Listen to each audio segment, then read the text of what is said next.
رحمة قومت عبير وراحت موديها لحد السرير، وقالت لها خليكي هنا هروح اجيب لك كوباية مية بسرعة واجي. عبير لما رحمة سابتها فضلت تبص على كل ركن في الأوضة وتبص وراها وهي خايفة ومرعوبة. وهنا بقى نروح لرحمة.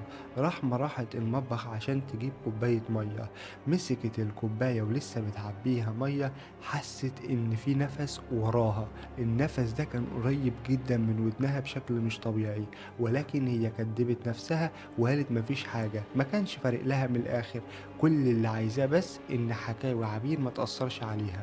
ونروح بقى لعبير اللي فردت نفسها على السرير وفجأة بتبص على ركن من أركان الأوضة وبتشوف نفس الظل ولكن زحف ناحيتها بسرعة. وهنا بقى فقدت القدرة تاني على الكلام. وهنا بقى الجن ده راح واخدها بقى للعالم بتاعه. بتقول أنا الجدران اختفت بتاعة الأوضة والسرير بتاعي كأنه بيختفي في باطن الأرض لحد ما رحت لكهف. كهف الشلالات اللي كانت فيه ما كانتش مية، كانت عبارة عن نار وطالع منها كائنات غريبة جدا وكلهم بيبصوا ناحيتي. وسمعت بقى واحد من الكائنات دي وهي بتقول انتي اللي قتلت الامير بتاعنا ولازم عقابك يكون عسير. كمان ام الشيطان ده قالت هي دي اللي قتلت ابني ولازم نعذبها.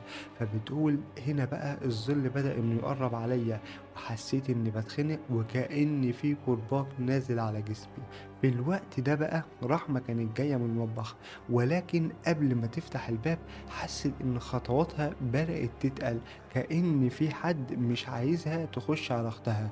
وهنا بسرعة راحت مطلعة التليفون بتاعها وشغلت قرآن بصوت عالي وفضلت تكرر أعوذ بالله من الشيطان الرجيم وتبص حواليها لأن كان في حاجة مش طبيعية. ومرة واحدة رجليها تمشي عادي وترجع طبيعية، وعلى طول بقى فتحت الباب ودخلت على أختها وتتفاجئ إن عبير مش موجودة. تشغل هنا القرآن بصوت عالي وتفضل تتلفت حواليها وهي مستغربة أختها راحت فين. أختها حتى ما فتحتش الباب اللي كان بيزيق بصوت مسموع فتسمع أختها إنها خرجت.